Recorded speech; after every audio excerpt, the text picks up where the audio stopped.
Thank you so much, Mr. Speaker, and I rise to strongly oppose the report sent before this House because I think everybody deserves a second chance, and most importantly, because I note that we are all not made equal.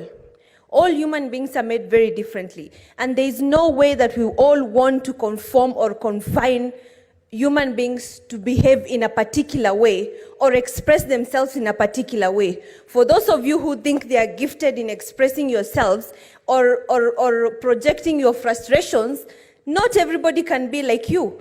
And as a mature human being and a leader, what we need to learn is how to tolerate each other.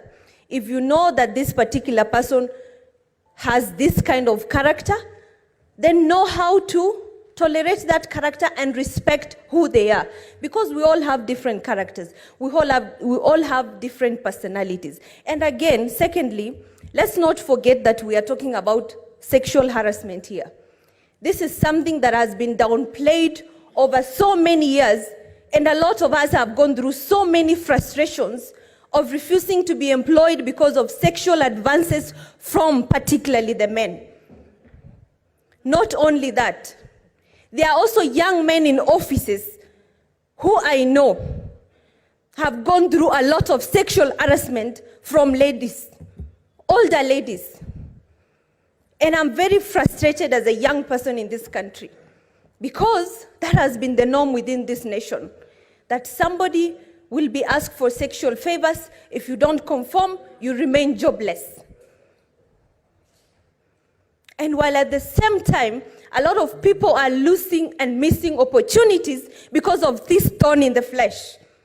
What this House should be talking about is putting strong and stringent laws forward to regulate sexual harassment, especially in public and government offices. From the top to the bottom, we have had a lot of reports, even in the media, of women being sexually harassed.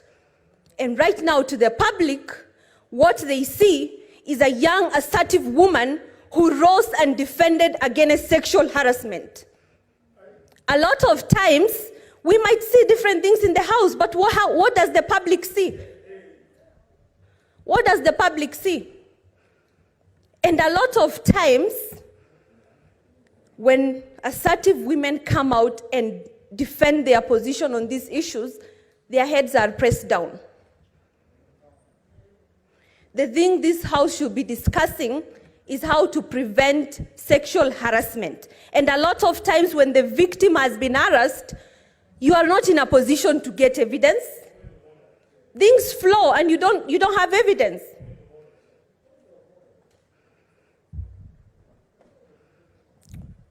A minute, Senator Azena, what is your point of order? And again, let us also not continue just raising point of orders. No, Mr. Speaker. I am not in the habit of raising frivolous points of order. Understanding Order 120, again to remind this House, that the report before us is a report of the Powers and Privileges Committee. In this particular case, nobody has accused Gloria of being an assertive woman. Nobody has accused her of lack of proper expression. We are not saying she cannot express herself. She's one of the most eloquent senators in this House. The report of the House is very simple. She made allegations. She needed to substantiate. She failed to substantiate. There are consequences of dragging people's names through the mud, and then you don't say it. You don't come here to lecture us about sexual this, sexual that. Show us the evidence. Show us the evidence. Nobody is interested in sexual advances here. Senator Sifuna. Senator Sifuna, you know you cannot put exact ones that any senator should use in this House. As long as she is contributing on this particular matter. She is contributing on this particular matter. If I reason she is defending women and the young leaders, young women leaders. So to me, she is not out of order. Senator Azena, proceed and conclude your minutes. Thank you, Mr. Speaker. This is exactly what happens when young women are assertive in this country. And it is time, Mr. Speaker, some people, I am. Honourable members, Senator Zena I am, will be handing and silence. I have the right to be heard. Because, She'll be Mr. handing silence. Speaker, protect We me, will have Mr. your Speaker. time to get to the floor.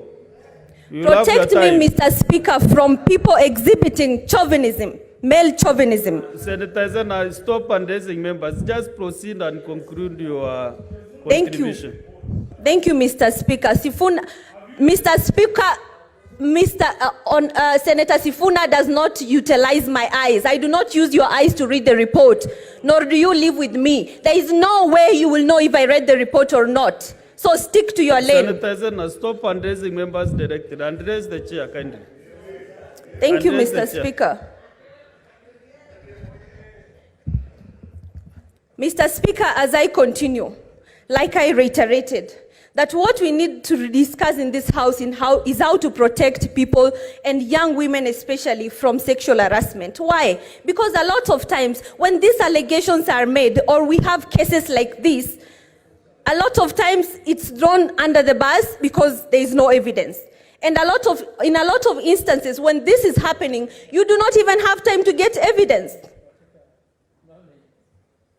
So, Mr. Speaker, we need to be very fair in how we approach these issues and know that this house is a house for all of us and everybody deserves respect. I do not agree with the insults labeled against our fellow colleagues, but at the same time, you do not see every problem. When you have a hammer, you see every problem as a nail.